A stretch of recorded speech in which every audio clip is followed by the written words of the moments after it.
Good evening, everybody. Good evening. Good evening. Hey, we got Modern Magician in here. He's like in two places. Isn't that amazing? It's magic. Hey, guys, come on in. Let me know you're here. Start hitting those likes. Let's get some people in here. Y'all know that we've got, hey, I see Nubs too. We've got all the gang here in a couple of places.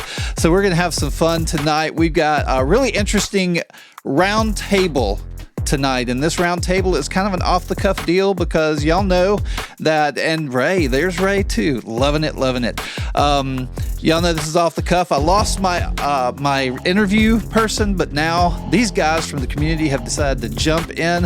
What's up, Miguel? How are you? Good to see you coming on in. Say hey, let us know what you're up to. You work on any projects? You having any fun? AI, how do you use AI? Get in the chat. Let us know what AI tools are you using? What are you doing within your space, your creative space, when you use AI? So 3D Printing Viking, good to see you. Come on in, say hey. We're talking about AI tonight. We're going to be talking about AI in the makerspace. We got a great roundtable tonight. With some guys who, I tell you, they just, out of the kindness of their heart, just said, hey, we're going to come, we're going to do this, we're going to have fun, and we are going to have fun, and I'm excited about it. But first, before we get started, I want to talk about a couple of things. First, the Discord is one of those things I always want to talk about, guys, is join the Discord server. These guys have some Discord servers. I have a Discord server. You can find it in all the bios and stuff, and it's a great place to have conversations just like we are having tonight. We've got places for printing, we've got places for knitting, we've got AI stuff, we've got Gridfinity, multi-board, just all sorts of rooms that you can jump in and you can join the Asylum Life community, become a part of the guild, and just have a lot of fun. Have a lot of fun. Get those likes going up. Tap those likes for me if you can while you're sitting in the room. Let's get as many people in here. I always talk about this every week. The reason we do this is to expose the people who come, the guests who come on the show, expose them to their current audience and a new audience so that we can get to know them better. And we're going to find some really good knowledge tonight on, and I'm not just talking about AI. We're going to talk about AI tonight, but you're going to see who these guys are and understand how they approach the world. And to me, that is really cool when you're trying to learn your creators. Come on in, hit those likes, get them going. We are moving. And you know what? I'm actually going to go ahead and bring these guys in because they can participate in this conversation. And we're going to wait until a few more people get here. But hey, look, it's Ray Skullman, Modern Magician, and Nubs 3D. How are y'all doing, guys? Hey, how's it going? Hey, Great. Awesome. Well, thank y'all so much for jumping in. Thank you. Y'all know my first question is always about what? The snacks online, right? Snacks online. I've got the coffee tonight. What do y'all have, guys? We've got, let's see, just Waterloo Lemon Lime. Lemon Lime. We got Modern Magician. Oh, that looks like a cherry Coke. Yeah, cherry Coke Zero. Zero. Oh, I gotcha. And then Nubs, what have you got?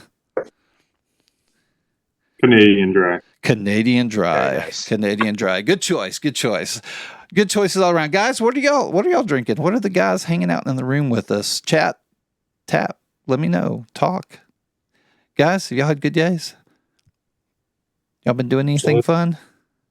Well, I assume Viking's probably drinking out of a big Steiner horn right now. Some lager. Like, it would only make sense. I didn't even think about that. Now I've got a good visual of Viking. So good. What's up, Odd HD3D? Good to see you. Bensky, how's it going? Bensky's on the Coke Zero as well. I've got Coke Zero here in the house. Good to see everybody. Yep. And so printing, Viking is saying brew. So now, does Viking make his own brew? That's the question. Does he make it himself? He seems like a guy that could. Say it again, Modern. I said every Viking should. I know, right? That's awesome. Well, guys, keep tapping, hit those likes. Let's get some more people in here. We're about 5 minutes into the show. We're really going to start the discussion when we get to about a 10 minutes. But I do, really quick, I want to let y'all get to know the panel just a little bit. So, guys, on the panel, I would like y'all to kind of give us a 30 to 60 second idea. What do you do? What's your normal every day? And then kind of give us a little bit of an idea, just a quick snippet of what you're thinking about as far as using AI, if you use AI or anything like that, and just kind of give us an idea. Ray, what you got for us? What do you want? The AI thing first, or what I do in the daily? Introduce yourself. Do the daily first, then the AI. Sure. My name is Ray. I go by Ray the Skullman here on TikTok. I am a stay-at-home parent of 3 and spend my days maintaining my sanity. And I try to get some 3D printing done in between.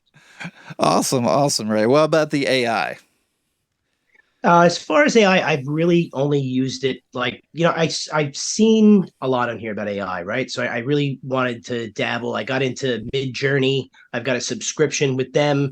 And it's just it's fun to just hop on my phone because it's literally in a Discord server. And it's like, ooh, what do I want to see? And it's whatever I can imagine, I can make. I know I'm not making it happen, but it's just like magic. You tell it to I want this like this, and it's it gets as close as it possibly can.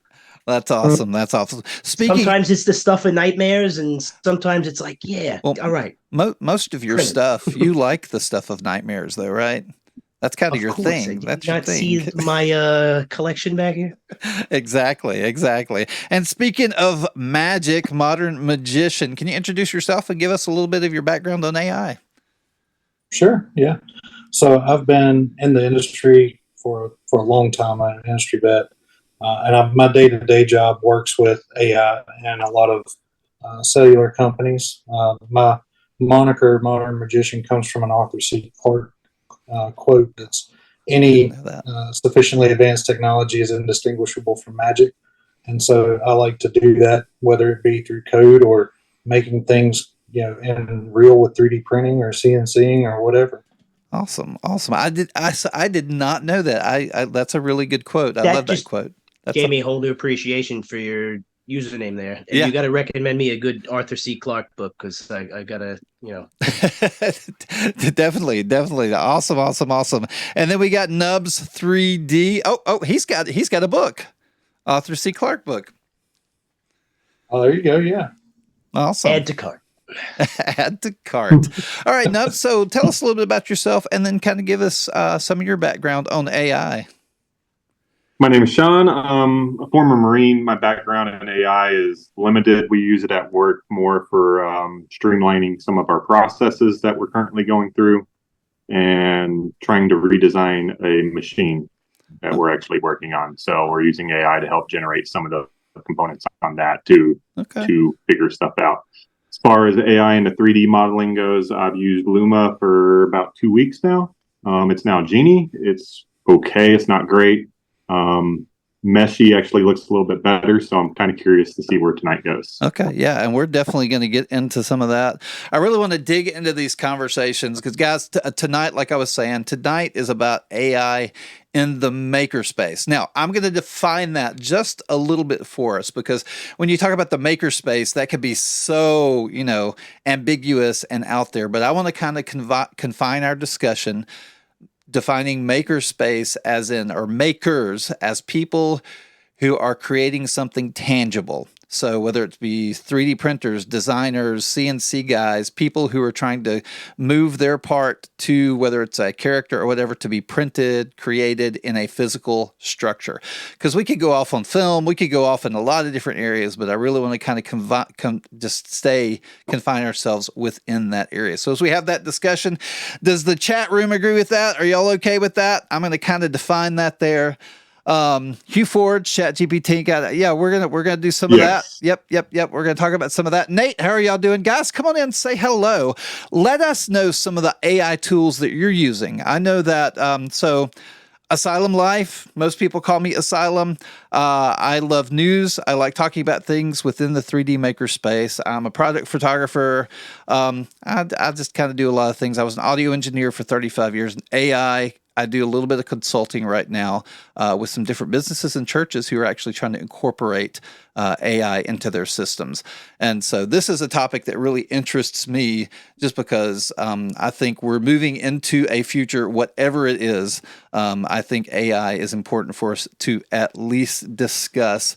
So come on in, guys, keep those likes. We're over 1,000. Thank you Thank you so much. Y'all know I appreciate all the likes. I appreciate all of the gifts, and I know these guys are going to appreciate all of the attention. If y'all don't follow any of these guys, follow them now. Their names and everything are right there in their keys.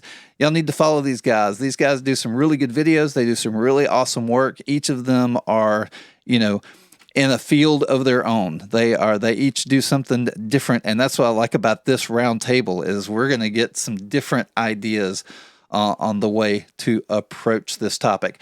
I do want to keep going through some definitions and stuff, so we're a little past the 10-minute mark, so we're going to kind of get into this.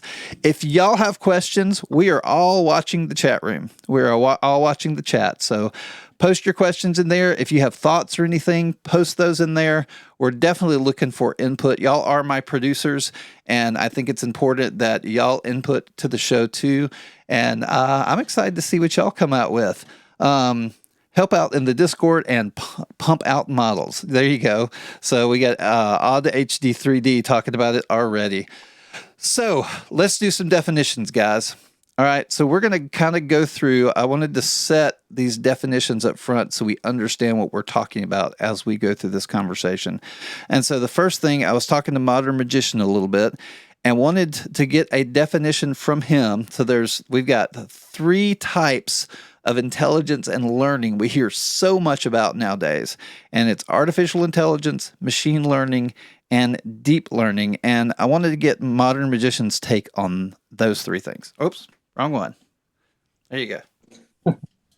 Sure, happy to help out there. So I see them as kind of as deep learning and machine learning as subsets of an umbrella under artificial intelligence.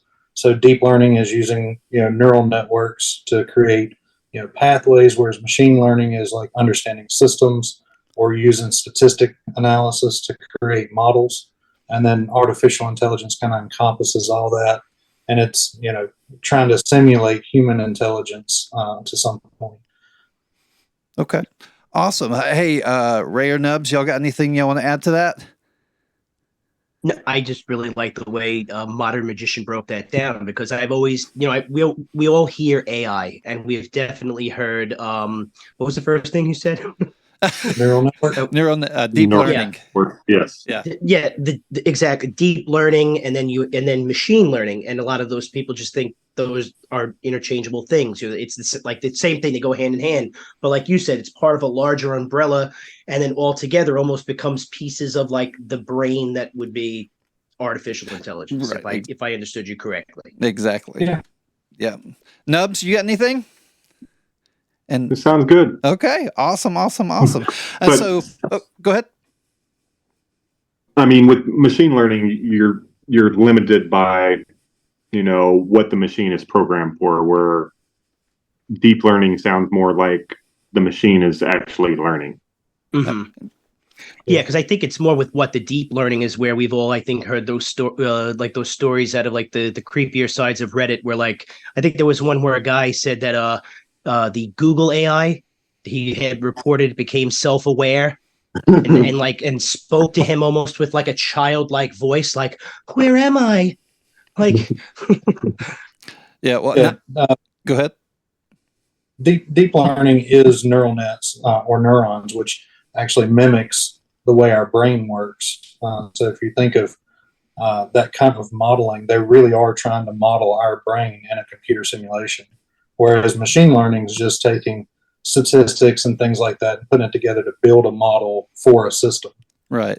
A bunch of code that understands the code and knows how to process a lot of that and give it to you. It's something that you can use. And it's incredible that we've heard artificial intelligence our whole lives. I mean, through like science fiction, Arthur C. Clarke, Terminator. It's like AI is coming, and it could be the greatest thing in the world, or it could be our undoing. But like, I saw a video the other day with just how fast and crazy it's getting. That they showed a bunch of people a video, like some old video from the 1950s. Oh no, it was not people. They showed mice. I think it was. They showed mice the same video over and over again.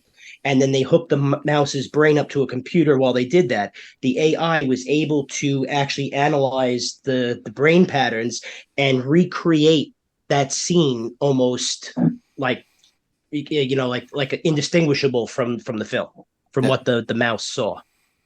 Pretty cool. Yeah, it is. So like we're getting to the level that you'll literally like you can you'll never guess the dream I had last night. Watch this.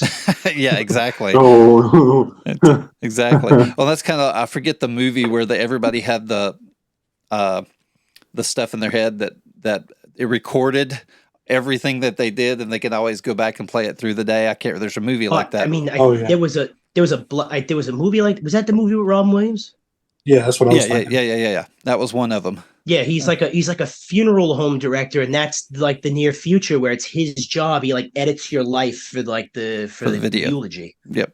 Mm-hmm. Yeah. And you could see that today with like the Ray-Ban glasses and stuff like that. Mm-hmm. Mm-hmm. Like that could be a reality today if somebody wore a set of those glasses that has cameras in them all their life. Yeah. Oh, and I think that it won't be long till they get them to where they're in your eye. It'll be there pretty quickly. Oh yeah, like in Black Mirror. Yeah, exactly. Does that mean my wife would be justified at being mad at me for a dream she had the night before? Only if you gave her access to your memories. Oh boy.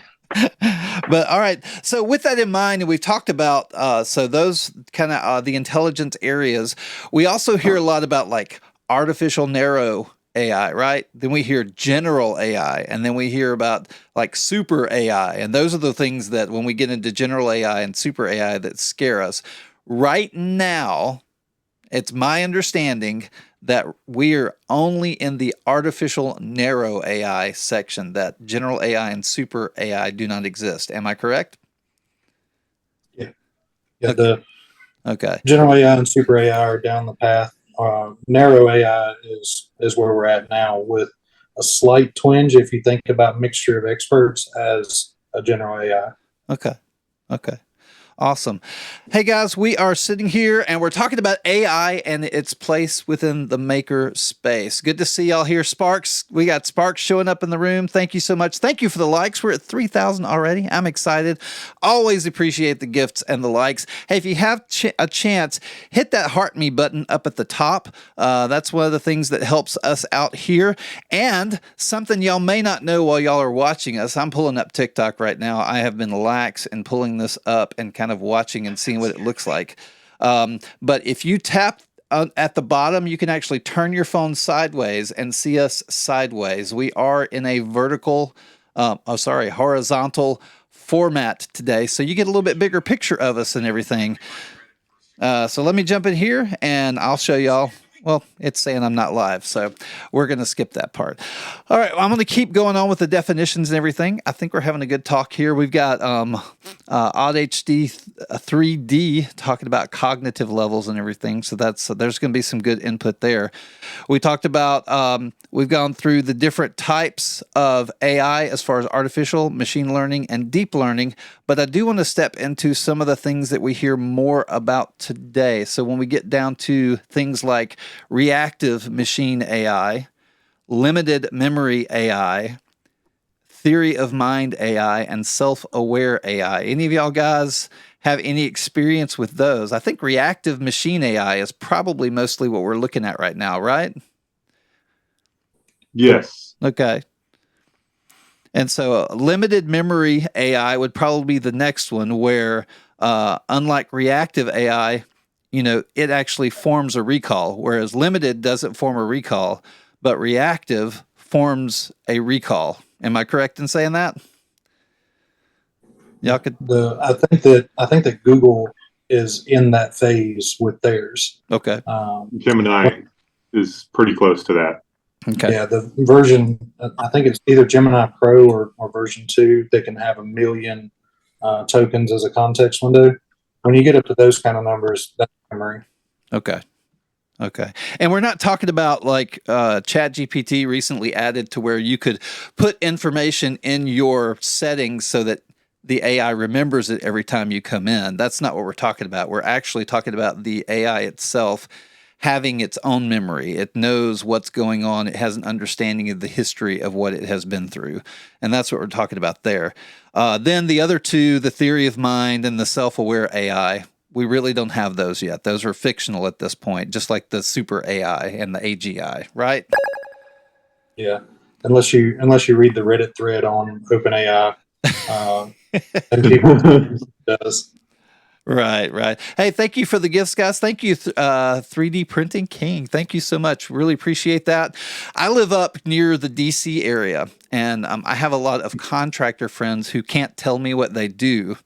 And so I hear lots and lots of rumors about suicide. I said the word, I didn't mean to, about, AIs that want to kind of get rid of themselves because they feel lonely, or you see they are trying to escape.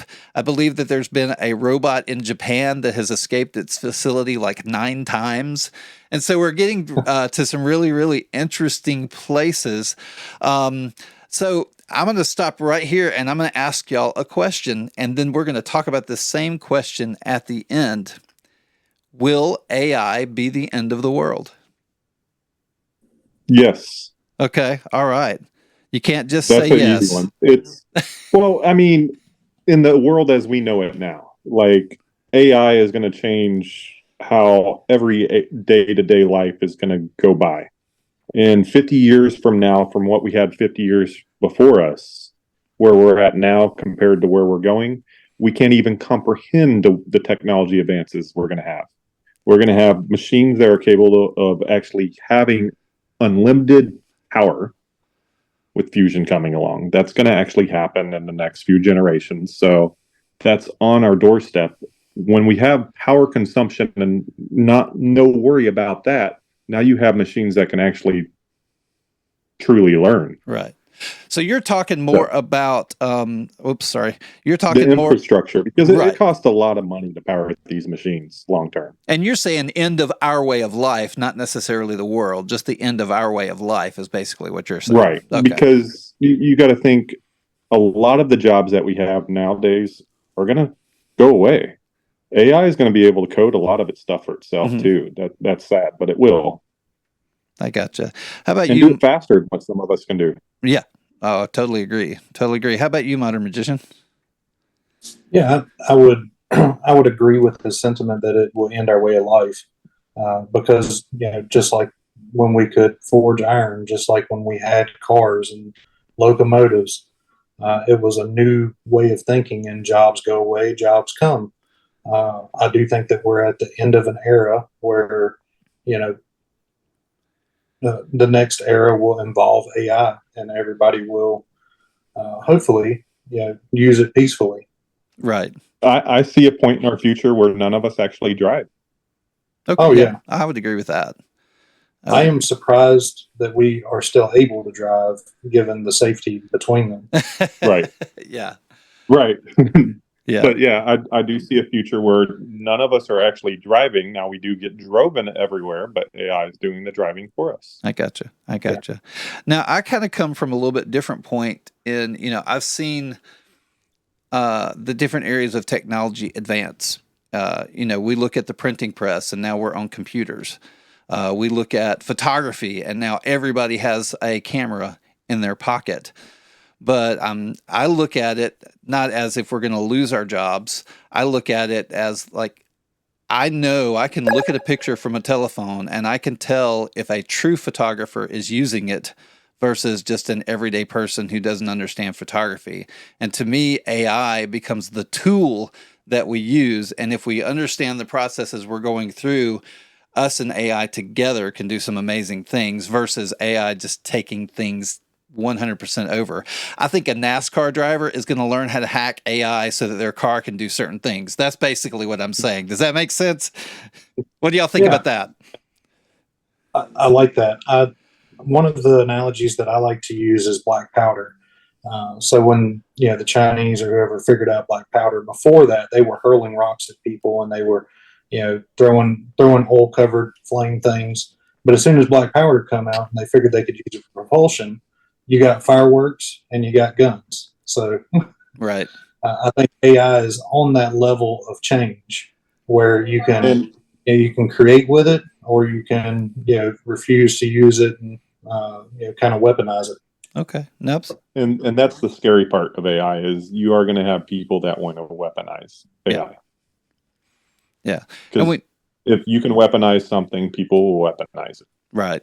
But I Right. also want to go to your point of, it's a brush, right? Uh, it's not a weapon in of itself. It's a brush, and I can paint a picture, and it's going to suck. But you might have more talent painting a picture than I do, and be able to paint a better picture. It's going to be like that, and we've already seen that with the newer jobs of like prompt engineers and things like that. That somebody who is efficient at using the AI is going to excel. Right. Right. I got you. So, Ray, what we were talking about is we were kind of going, I asked if they thought AI would be the end of the world. And so we have. It will. Hey, speak to that. Speak to that. And then we'll add it into what we're talking about. I mean, like you've seen what's going on out there, man. Robots are taking over. Yeah, I love it. I love it. And so I think all of us can agree it's definitely going to be the end of our way of life as far as the way we function on the day to day, as far as how we do things. It's definitely going to change that. Ray, you wanted to say something? I have enjoyed there's like a daily argument that goes on threads, daily argument of artists that argue with, because there are people who prompt an AI and then they call themselves the artist. And so you have like Modern was talking about when I came back, like trained artists, and then you have these guys like, oh yes, this is my art. Like, Right. And I as like I said, I told you I'm on Midjourney. I love the stuff that Midjourney can do, and I see that some people will. So I made this while we were just sitting here getting this video going, right? Yeah. Awesome. And let's see, is that showing the screen for you? Yeah, I see the Yes. rabbit. Yep. And it says created by O'Nubs down here. I'm just saying, like, Yeah. Yeah, it does. It does. I 100% agree with that. And I've gotten into some philosophical debates there around, is the generation yours or What program is that? I'm signing up for that right now. I'm making like bunny skulls and things. Hey, move well, I mean, it was Luma. It's now Genie. Genie. Okay. And it's a text to 3D model, and you can export these and actually print them. I got you. Yeah. See, that's And- incredible. Yeah, that's awesome. It does a decent job, but like not everything is perfect. Like my Mhm. pigeon doesn't have a nose, Right. Right. but And it's a decent pigeon. But I have to go in and add a nose. I Yeah. got you. Yeah, and I think that speaks to the base of it is, You know- an artist that uses AI will generate a base and then go into Photoshop and do their thing, or they'll generate pieces and parts of their image and then go in and touch them up. Just So like that I- bird. Yeah, no, sorry. I'll let you finish. I was just grabbing some stuff because I realized around Halloween time, I really got into like experimenting with like the creepy stuff I could make with Midjourney. Mhm. Because one of the things, like I said, like I like to make art. I like to paint the stuff I create. But like I said, there are just ideas that I get that I can't make. I wanted to do something with 3D printing that was like it was like haunted mansion style stuff. Right. So I started getting into these different prompts, like how I could make ghosts and things that looked like portraits with these frames that I had like downloaded and printed, made look old and antique. So like I started with making. Nice. That's Nice. cool. That's cool. That so is like cool. I prompted it to make like the ghost, but then I printed it out. I made it like, kind of textured it with like Mod Podge and everything to really make it look, and then I just started getting even crazier with it. I had this whole series. I don't know. I think with the other guys on my fridge right now, I had this series I called The Brothers. I said I wanted, what was the prompt? Victorian style portrait of a man holding a jack-o'-lantern. And it gave me, this is like almost exactly what I pictured in my head. Just a creepy, like, something you would just see hanging on a wall in a haunted house. Okay. That's Yeah. awesome. That's awesome. And you use AI to generate some of that stuff, right? And I created those with Midjourney. Yeah. Yeah. Nice. That's awesome. Well, hey guys, I'm going to interrupt for a second. We're going to go back to that discussion in just a minute.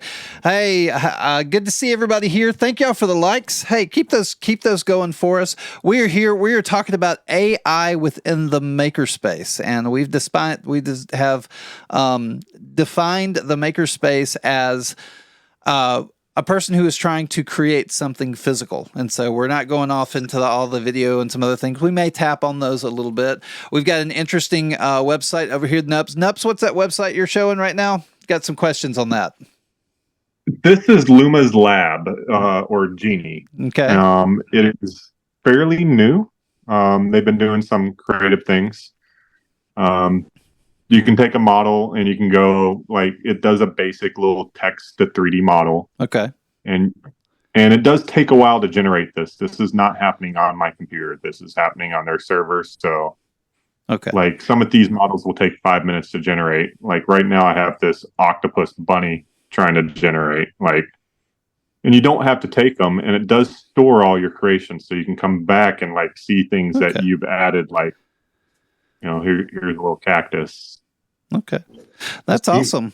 Well, hey guys, that's one of the websites I'm sure that will be mentioned tonight. If you have some websites that you use, put them down there. We're here. We're all about showing our knowledge and just sharing it with the people around us. If you have some websites you think we might want to talk about, or we might want to just kind of discuss some of the stuff that those websites do, put them in the chat. Keep those likes going. We're almost at 5,000 right now. Thank you so much. Thank you for the gifts again, guys. We definitely really appreciate that. But we are talking about AI. Zoidberger, how are you doing? Good to see you. Thank you for hopping in with us. So with that in mind, with us talking about artists and the things that are created, so it looks like there's been some judgments coming down. I think something in Illinois recently came down where the government is not allowing people to copyright things that they create with AI. What's the general feeling about that? I did see the article you were referencing, and I guess it goes back to the greater, like, thing that I was saying, like, whose is it? Is it the machine that created it? I mean, yeah. To me, yes. But and then, like I said, and then it becomes a part of that greater, Nubs, like, let us see you. The machine made it, but I paid for the machine to make it, so is it mine? Right. Like, it's my property because I told the machine to make it. I like to ask this: if you use a flood fill in Photoshop to fill in a section, or if you use an effect in Photoshop, is that art still yours? What do you think, guys? What do you think, chat? What do you think? You are paying for Photoshop, so it's a good question. Yeah, I pay for ChatGPT. I pay for Midjourney. I don't know. Midjourney says I can copyright it, but it's the government that's saying I can't copyright it. I did see that in the Midjourney, that, you know, like how you can resell the items you make, so on and so forth. But now it just seems like, you know, the states, they get scared about things and they don't really think it through. And before you know it, we got to make more rules to get out of the crazy rules we made. And does that mean every AI assistant in some software is now going to make your hard work not yours? Yeah. Yeah. That same argument is being made for code generation too. Like there's a million different ways that you can, you know, take a string and manipulate it in software. But, you know, there are known ways to do that too. And so, you know, if your AI brings in one of the known ways, did you create it, or, you know, are you referencing it? And if so, how does that reference get resolved?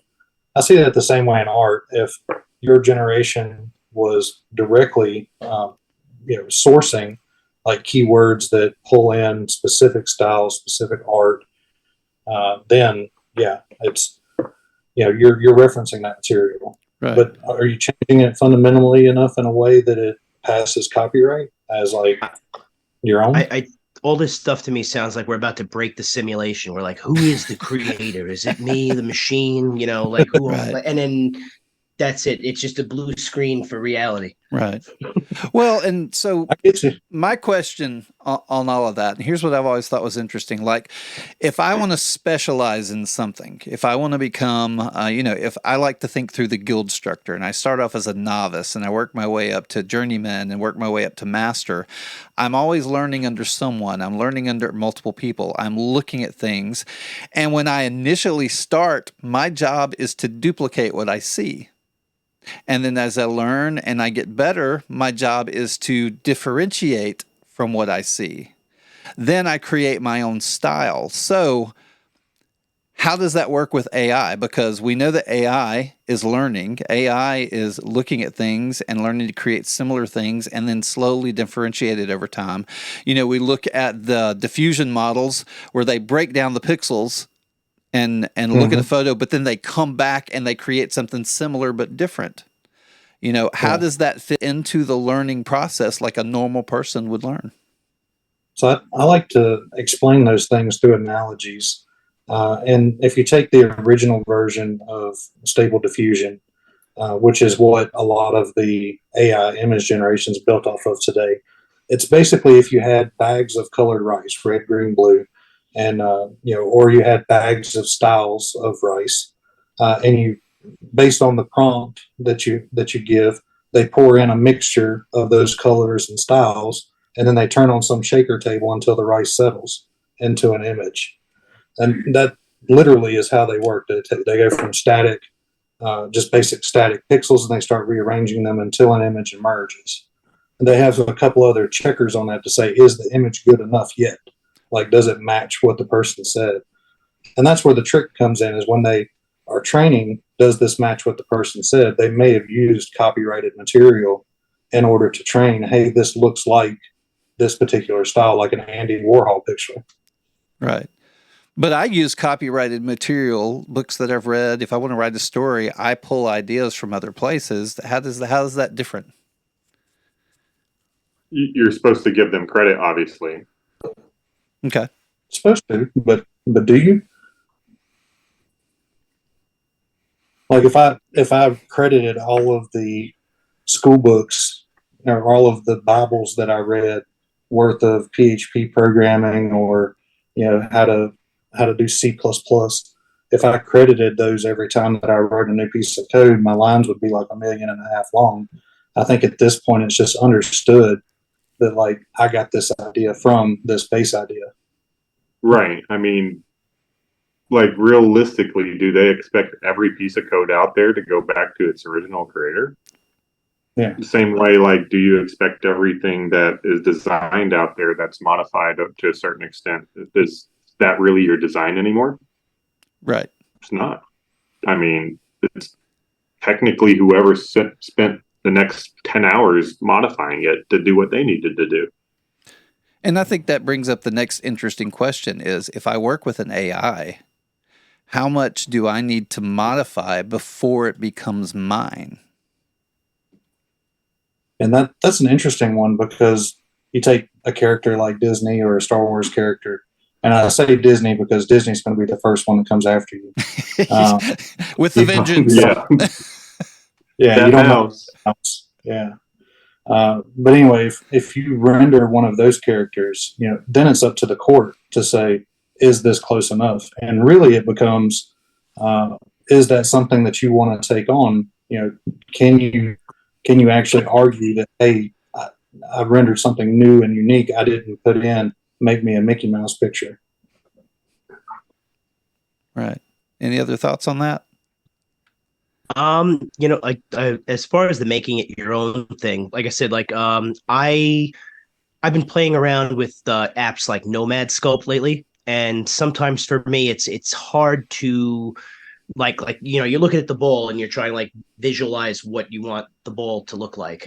And like I said, again, if you look in the background here, I'm obsessed with this holiday. You might have heard of it. Christmas. So that's the one. Yeah. So I was trying to find like like a 3D printed version of the old school blow molds, like the ghost holding like the pumpkin. I think it was Meisel was the brand that used to make all the Halloween stuff, 70s, 80s, and 90s, and like, so this stuff is like rare and hard to find. And I found a few things maybe on Etsy.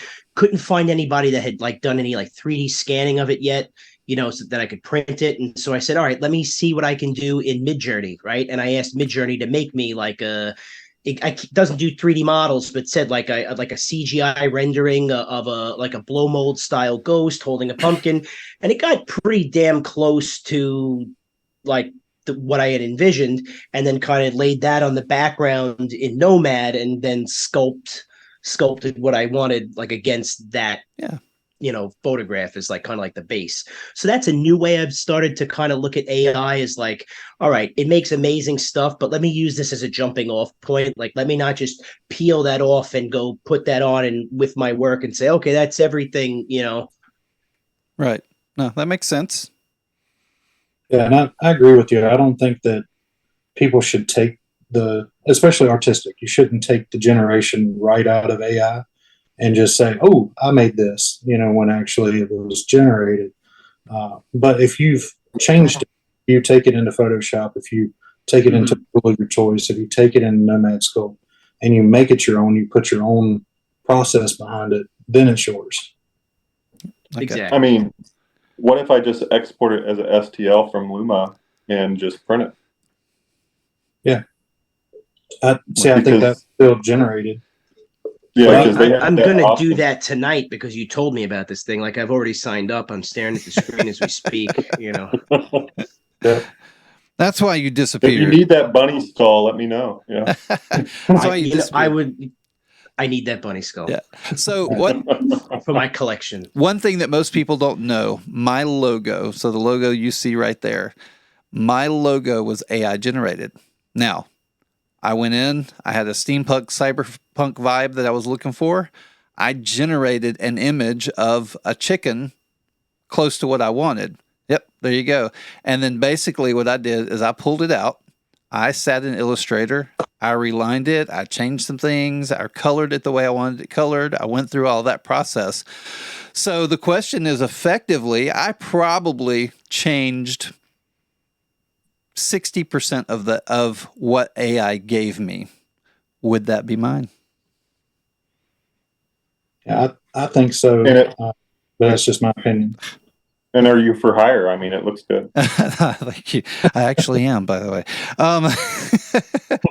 Yeah, and I was showing my pen as the same kind of thing.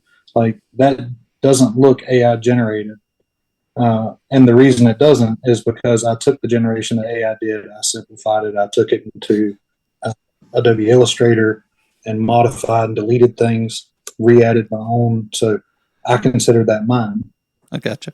And one of the major reasons that I still find myself still coming back to Midjourney is because one of the things I do on here that people know me for is, hold on, everything's backwards, the pins, right? Mm-hmm. Yeah. The pins all start as just like I said, flat black and white SVG files. I bring them into Tinkercad, and that's how I do everything. I, in a sense, kind of got burned on a few images I had purchased off of Etsy, because what I've noticed a lot of guys are doing now is they're just telling like an AI something as simple as DALL-E, give me SVG images of like SVG style of jack-o'-lanterns.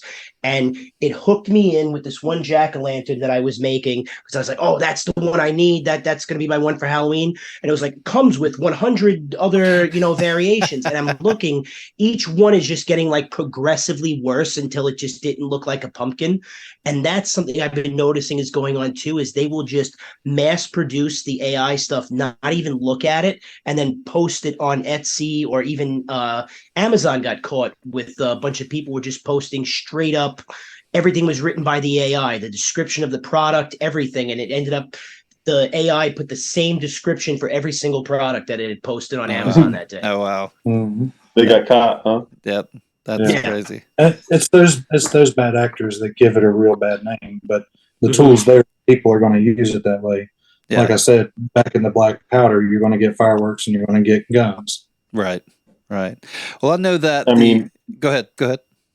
you're either going to accept what's coming or you're not going to accept it. And honest truth, if you're not accepting it, you're going to end up sitting on the other shore looking at everyone else going, what happened? Right. I will say to Zoid's comment about crediting AI that I am a proponent of AI watermarking their renderings. Mhm. Not visually watermarking, but Right. having the invisible kind of watermarks in them. Because there's a bigger problem in AI called autophagy, where it's eating its own output and Yep. get dumber later on. And It's I think that'll lazy. apply to all other things as well. Yeah. Yeah. Well, and there's some coders who have developed the ability where if I create a photo, if I create an image and it's just mine, I didn't use AI or anything, I can go to this engine that they've created that will actually slightly change about 1,000 pixels within that image with like a slight off color. And if it ever gets fed to an AI, it's going to totally goof the AI up on that particular image because of the way the AI interprets the pixels, it's going to interpret it wrong. And so it will never be able to reproduce that image. I It's used more- an. Oh, sorry. Go ahead.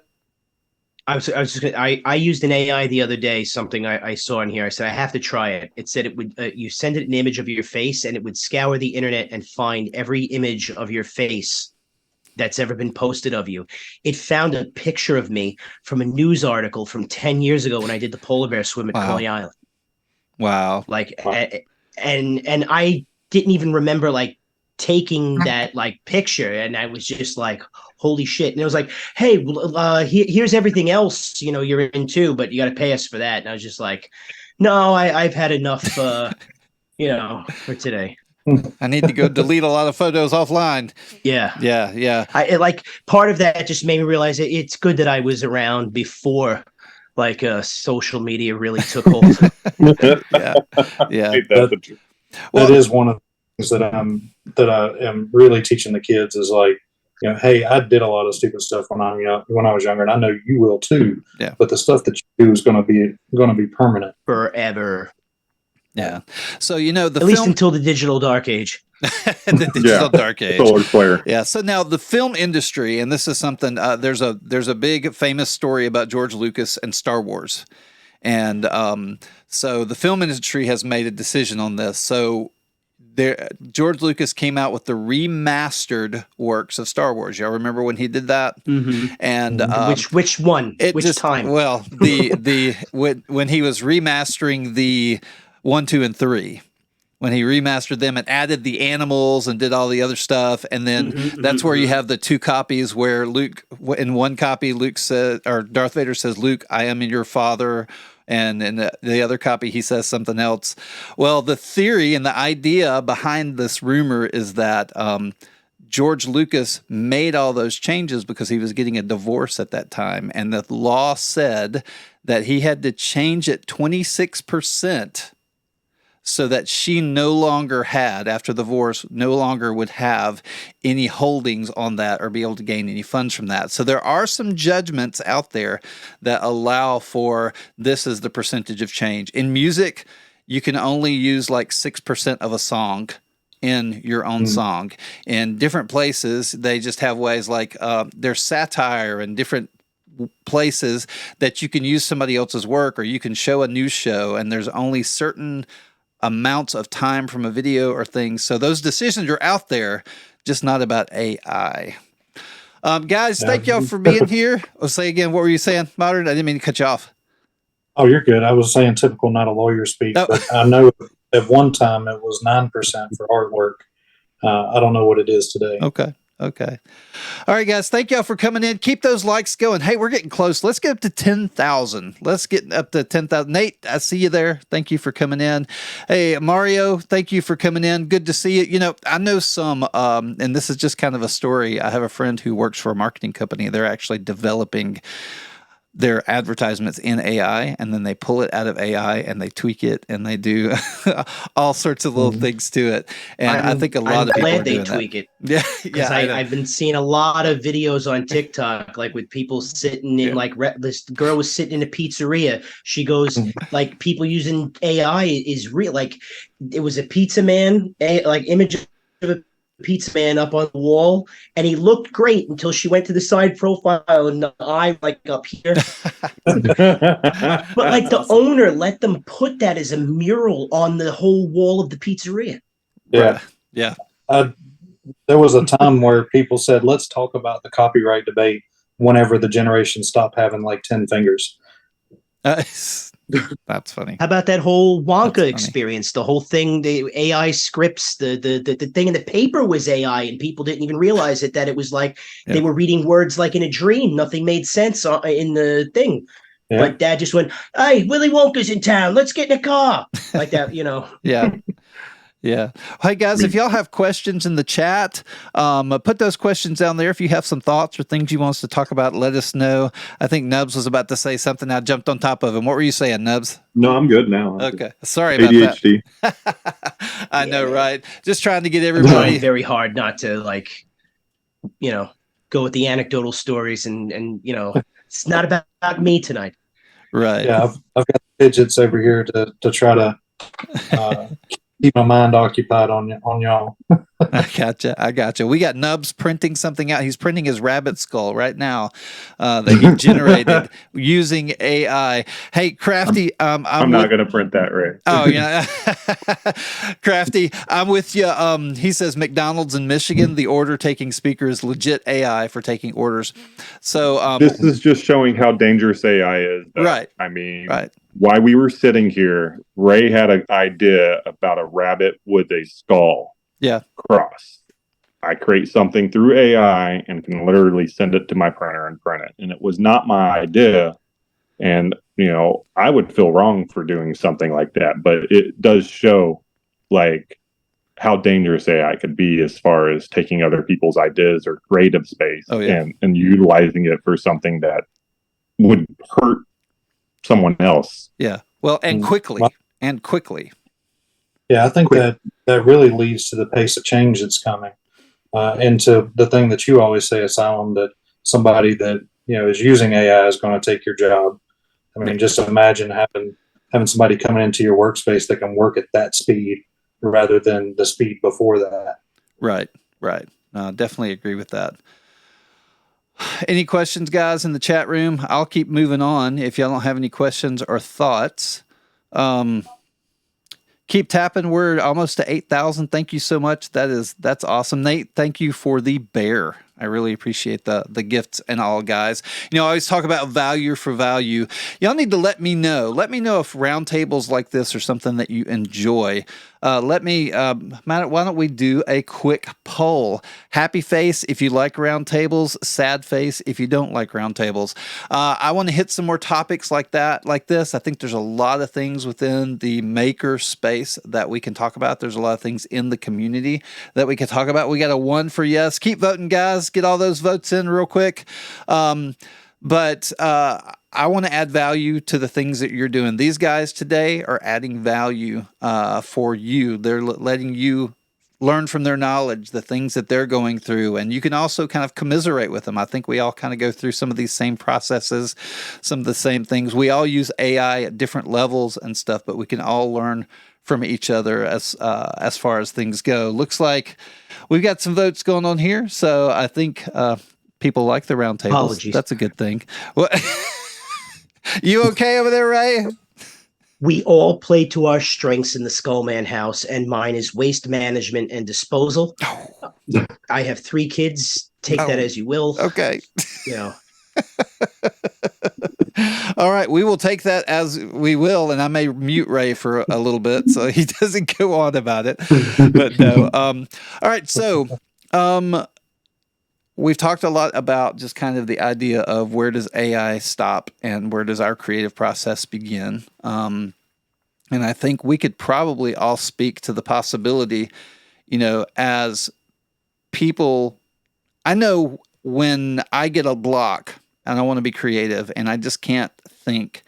I have a tendency now to step into Midjourney, or I have a tendency to step into ChatGPT and ask questions from it. But one of the things that worries me is that if I do that too much, I begin losing my imagination. What do y'all think on that topic? What do you think is going to happen to younger people who don't know a life without AI? Oh, well, I think younger people are already missing out because they don't know how to use computers for the most part. That's true. Okay. Yeah, they're already on their phone and tablets. They're not behind the computer, and like they're missing out on some of the things that our generation has migrated from. So as far as AI goes, I really think it's going to be more of a benefit for them to be able to do things, but it's also going to make them more prone to just following what they're being told to do.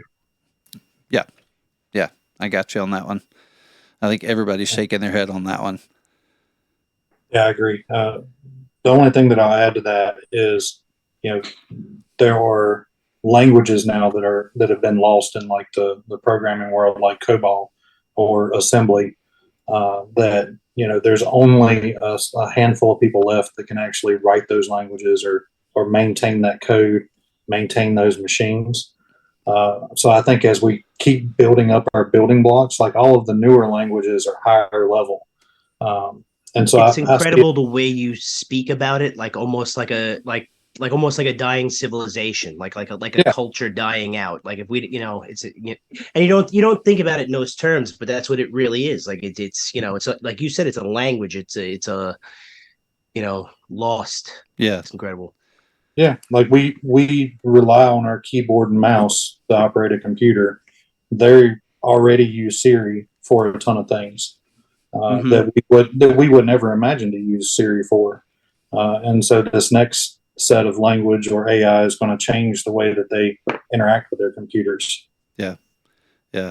All right, so now I'm going to take us from the depressing into let's do some positive stuff. Let's look at, we've already seen one thing from Nubs on just kind of how we can kind of start the buildings of a 3D model using AI to help us kind of either fast track our design or help us get to a point in the design that we probably could not do ourselves. We've seen that. There, Ray, they say, now that you've got that, you're going to have 300 models on Maker World by what time? Tomorrow. And so what are some other ways? Skulls for all seasons. Exactly, for all seasons.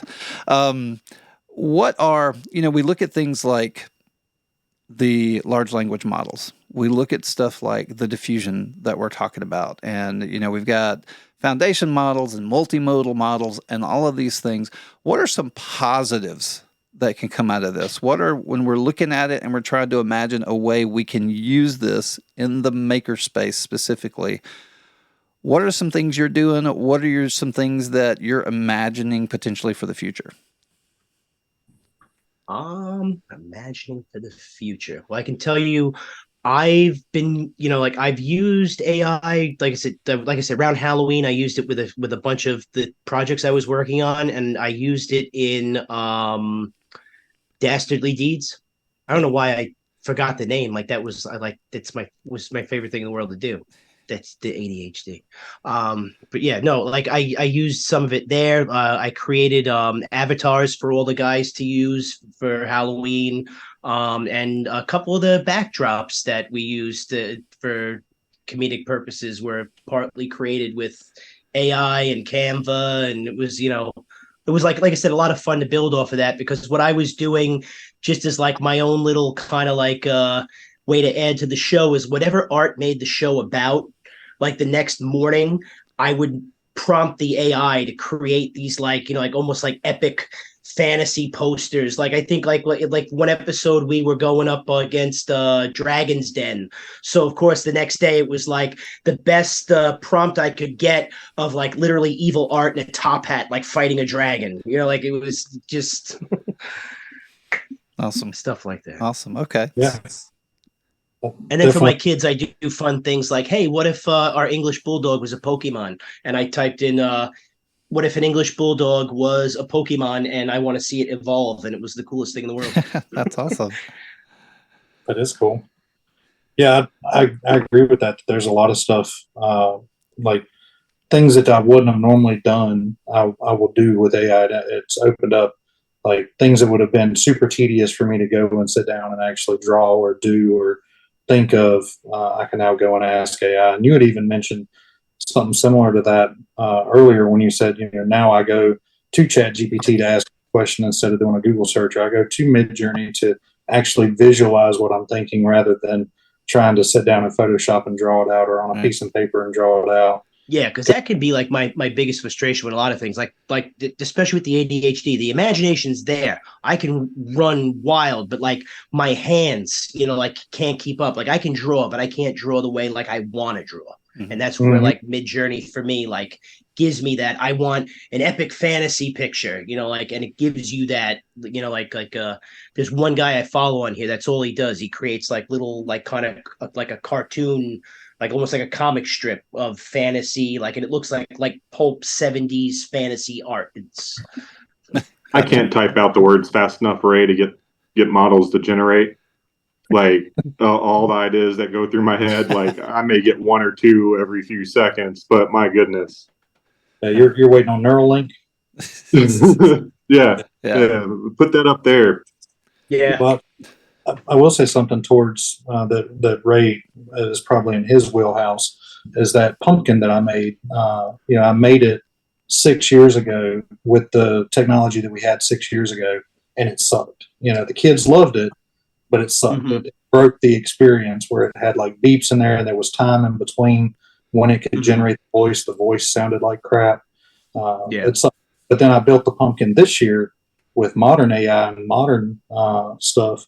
And the experience was you were talking to the Pumpkin King. Like they bought into it, even though I was projecting an image onto an inflatable pumpkin. The people who were there bought into the experience. Now, I use AI a lot in my daily experience as far as ChatGPT to actually help teach people things, because my ADHD, I just expect people to be able to figure things out right away, like I do. Walk up to it and like, oh, that's wrong. But realistically, that's years of experience and problem solving that I can't teach other people. So I teach them the basics on how to get to that, knowing that they don't have the same skill set that I have. Right. So it's a lot easier I like to to think get. I have a supercomputer.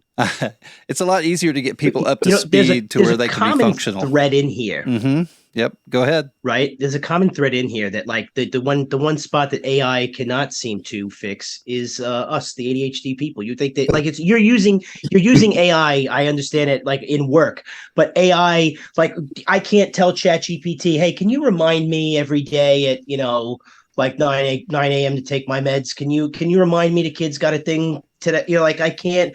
I'm not at that You're level. just gonna swipe up and it's gonna disappear anyways. Right. Yeah. But I need the AI to be like literally like an annoying Jarvis in my ear all day. Like you must move the laundry to the dryer. Like see, I need it. Just don't sit down. Do it now. I do see the next wave of computing being wearable computing, and not like the smartwatches and stuff that were here a couple of years ago, but things like the Humane company makes with the pen. The AI pen or the R2. I've been seeing stuff come up on my feed for the pin. Yeah, and those are what's coming next. It's like always connected, personal assistance that's pinned to your clothes or built into your glasses or in your ear. The Siri 2.0 is where it's going to be. Right. And that's the kind of stuff I'm excited for, is the AI that like I said, like integrated into smart homes, where now you have I know my refrigerator can tell me now what's in there and how long it's been in there, but now you'll have AIs that like are constantly monitoring, hey, this is empty, this needs refilling, this needs this, Right. I know that multimodal was on your list. Yeah, and that's what I was about to talk about. And because I think, go ahead. I was going to say, now you can take a picture of your fridge instead of having your fridge have to maintain that index Exactly. at any time. So imagine just plopping a camera in there. The sensors that you have in there now are weight sensors and barcode scanners, but soon you'll be able to just have a camera in there and the AI will be able to say, oh, here's all the different things that you've got. Right. Those are red It's grapes amazing. from Chile. Exactly. Well, and that's where I think the multimodal stuff really comes in, where you have a bunch of modules within the AI working together to make different things happen, where they can talk. It's almost like a management system where you've got your initial interface and then it farms out all the different things you need to do, all the decisions that you need to make. And if it doesn't have and I know that Google is experimenting on this. Like, it fires and hires modules.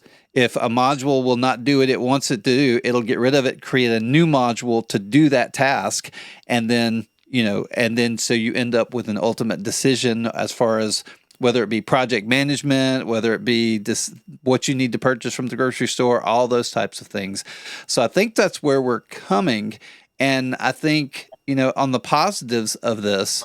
When you're looking at the large language models, people who aren't good writers can look at it and they can throw in a description. ChatGPT or another language model can help you come up with what you want to say for the product, and then you adjust it to help you get the right marketing speak and everything to help you sell your products. I tried that once or twice. Yeah, with using ChatGPT, just because like I said, I could sit there and sometimes hey, this pin looks great, but ChatGPT, I said, please give me a marketing style description of a drippy skull pin, and it literally gave me that, the drippy skull pin looks great on a bag, looks great, it can be used accessorized, and all right, and I just went in, edited a little bit, made it feel more like my style, but it was yeah, those were some of the words I was looking for. Thank you. Right. And we're already that's where you get to the narrow, today has that narrow AI, but tomorrow's have memory. Just think about you using that AI over months and interjecting that style or feeding it back into it, saying, here's what I changed to make it more like me, and it remembers it next time. That's going to be in a very short time, we'll all have our own version of her, just in that little pin, absolutely. Yeah, that's where they're driving toward, is keeping enough context window around that they can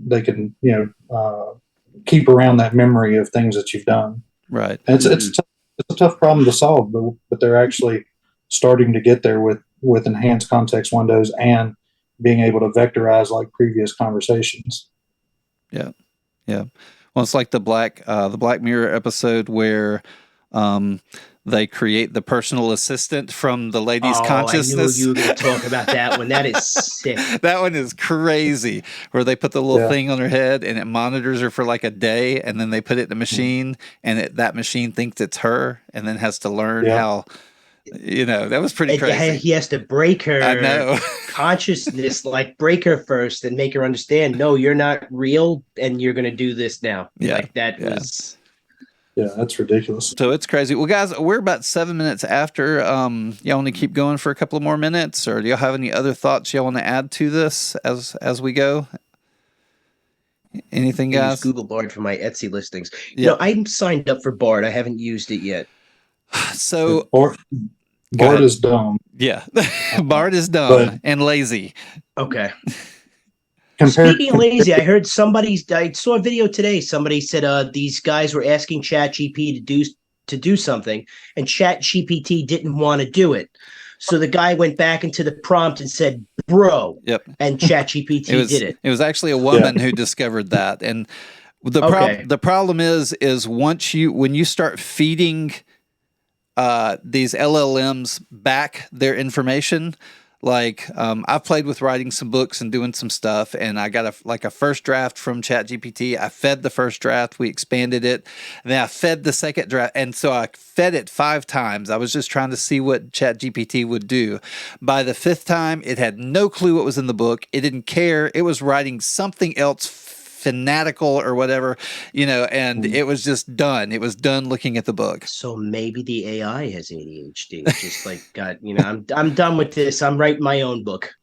It actually does. So the way large language models work is they predict the next token, and that prediction of the next token can be different every time. Yep. You can feed it a seed and get it to predict the same thing over and over again, but ChatGPT isn't fed that seed. So every time he fed the book back into it, it's going to try another random distribution of words that could have been the next token. Mm-hmm. Yeah, so it's really interesting. And the thing you always have to learn about these models, you always have to realize is the AI is programmed by people. And so the people who are feeding it the information affect the final product, like numerically. And so it becomes a really, really interesting thing on the backside. So they might be ADHD depending on who's programming them. Yeah. That is Why have you done this to me, creator? Yeah. But there's bias in any system, and that's one of the. So Microsoft had Tay many years ago and unleashed it on Twitter, back when Twitter was actually Twitter, and it like went bad within a day because of. I think I heard about that. Yeah, they had to pull it off of Twitter just because people kept trying to make it turn bad. And it was feeding off of itself, that autophagy portion that I talked about.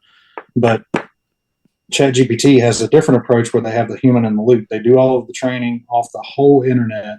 And if the internet's biased, it's going to be biased. But then they have a human in the loop that goes through for certain queries and stuff like that and refines it and says, oh, you should have said this or you should have said that. Right. And that can introduce bias as well. All right, guys. So do any of y'all use it like to create your videos? Like there's so many people out there talking about feeding something into ChatGPT. It works with Canva. It works with ChatGPT and creates the images and stuff to create your final videos. Are any of y'all doing that? Yeah. No. We got another magician saying, yeah. Does it make better videos? I haven't had much luck with it, but I haven't dug into it. What were you saying, Modern? I said subjective. Yeah. So I actually like the AIs that take the long format videos and will chop them down and use the analysis of like trends and things to try to cut shorts out of them. That I've gotten pretty good stuff out of. I've seen the ads for those guys. Like, oh, you can film all the content and then it'll chop it up and like you said, like, and then you can distribute it as you like. Right. Yeah, I go around and do a lot of speeches at different conferences and hackathons and things like that, and they're normally 30 minutes to an hour, and so I use that to trim that down to the most important parts, and then I'll edit it further from that. But it does a really good job of like, here are the important or the most attractive bits. Yeah, I use some basic AI functionality through CapCut. Like with, like how it works with like audio now and stuff. I like, because I mean, with the printers and everything going on all the time, one of the premium features is that like I don't know if it uses AI per se, but definitely learning involved in like canceling out the noise around you is a great tool. Adobe has a really good tool for that. Nubs, how about you? What do you use? Anything on a regular basis for posting? Not for posting. Okay. Like I just got into TikTok as far as posting goes, like within the last 6 months. Like I have been antisocial for about 12 years. I ran video game servers up until this point. I did very well on them and then stopped playing video games about 8 months ago. Okay. But Ray, based on your posts as of recently, you should probably start using AI for your audio and let it come up with music for you. I've been doing my own covers of all the TikTok songs. I saw your Lord of the Rings favorite hits. Yeah. And then today I did my own rendition of Why Did I, all that work and what did it get me? Because that's literally what I feel like with the, I was on a good run with those videos and then it was like, nah. Yeah. That's TikTok. It's like once I hit that little stride, it's like who's that character? I always I don't know. It's just I am like a typical millennial. You say I'm like, oh yeah, it's going for me. And then TikTok like, nah, we're gonna pull all that music you like and the audio too. Drive Yeah. me crazy. Yeah. Nice. I've just been riding the dopamine to see where all this takes me, and so far I've been enjoying it. So Well, good. Awesome. That's Well, what I was saying. I was really enjoying the dopamine rush I was on, making all these things. I'm like, yeah, I'm gonna go crazy with the Hobbit, and then it's like, coincidentally, like, nah, they couldn't make a deal with the Hobbit, and you lost that music too. Well, when the depression hits, Nubs, we're here for you. Okay. Right. The depression always comes. well, yeah, I mean, you have all those. Oh, I know. I know. I'll be depressed the rest of my life, so I'm okay with it. Awesome. Yeah, I was telling Asylum at the beginning of the show that I've never met somebody in this industry that wasn't a cool person, and I think it's because of the litany of things and like patience that we have to develop in order to do the things that we do, to create the things that we do, and wait on the machines and fix the machines. Kind You of have stuff. patience with these people? People know, machines, yes. Okay. That's right. Okay. I think that's the order. Yes. Yeah. All right, Well, guys. you know, when things get Go ahead. crazy, I just show the machines this, and then everybody, you know. There you Like go. you better work. There you go. This as long as I the show match. that No, to you can people hear and, me. I have a meeting with HR. That's awesome. Well, I'm going to shut this down, guys, but I want to offer you a moment for any last thoughts. And we're going to go backwards. I'm going to start with Nubs. You have any last thoughts on AI in the makerspace? In the makerspace. It's going to be a tool that we see a lot more for 3D modeling. Obviously, with being able to pull meshes from a 3D AI generated model and then start editing that mesh right away, you're going to have people that can bring projects to life within hours instead of days. Okay. Modern. So I'm excited to see what people come up with. Okay. Awesome. Modern. I'll just expand on that. That it's definitely going to be tools that we use, but it'll also be. We're seeing it in the printers now where they're doing spaghetti detection and layer defect detection, tuning the thing with AI. We'll see that with CNC machines, laser cutters, all around. So as more models get developed, we're going to see it, entrench into every portion of our makerspace. Yep. Ray. Thank you for the glizzy.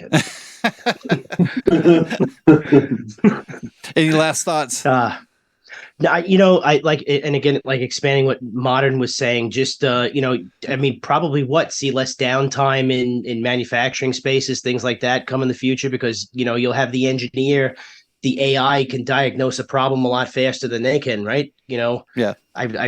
I mean, even with the breakthroughs, medical breakthroughs and things like that we've been having lately, thanks to AI, just being able to, look at things a lot faster than we can. Yeah. Yep. I'm right Nobody there. wants to look at a spreadsheet full of numbers to detect one. Exactly. I mean, well, isn't that something that Arthur C. Clarke said? At this point in history, he thought we'd all be working 3-day work weeks because computers would be doing all the clerical work, right? All the little mundane, like the numbers Right. and things, and then Yeah. we'd just all be on lavish vacations. But the robots Absolutely. did the art, and we're still doing the work. Exactly. Well, they're going to be the ones on lavish vacations. The robot. The robots are. Yeah. Yeah. Towards Asylum's first question, I think it kind of ladders up to that. Is I think that the society that we're heading towards is not Terminator, but more Star Trek. Oh, I can't gotcha. wait. I gotcha. No, that's I was thinking more Total Recall. Total Recall. That would be interesting. Mars. That would be interesting. Well, yeah, and so my final thoughts, guys. Here's, we talked about in that first question the end of not the world, but as life as we know it. And so one of the important things that I always try to get across to people, we're still got a little while before AI takes over everything, right? And so right now, the main thing is to learn the AI, because it's not the AI that's going to take your job. It's somebody who knows your job and knows AI that's going to take your job. And so I think it's important that we hold on to these tools. Now, there'll always be purists out there, and there's plenty of room for purists. We still have people who write by hand. We have oil painters. We have a lot of people that do a lot of things that we would consider old school. So that will always exist. But as the modern world moves forward, I think these are going to be some tools that are important. But thank you guys. Thank y'all so much for being here. And I appreciate last minute, guys. We pulled this together in Anytime. 24 hours. And that's what I love about the maker community and the maker space, guys. Be sure to jump on our Discord. We need to build that up and get more and more people over there so we can have more conversations like this. I think these help us in every day, the things that we do every day. So thank y'all so much for being here. Thank you for the gifts. Thank you for the likes and everything. I always appreciate them. And like I always say, remember to live life to the fullest, grow in wisdom and stature, and show what you have learned generously. See y'all next Tuesday.